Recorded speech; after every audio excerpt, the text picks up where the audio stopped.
राष्ट्रीय पुरुषांच्या अपमानासंदर्भात राज्य शासनाने कठोर कायदा करावा, अखिल भारतीय मराठा महासंघाची मागणी।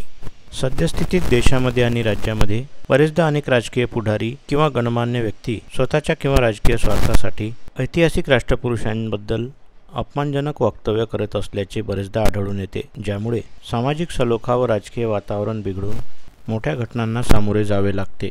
त्यामुळे राष्ट्रीय पुरुषांच्या अशा अपमानासंदर्भात राज्य शासनाने कठोर कायदा करावा, जेणेकरून अशी वक्तव्ये थांबवून सामाजिक सलोखा कायम राहील। या संदर्भात अखिल भारतीय मराठा महासंघाने राज्य शासनाकडे मागणी केली आहे।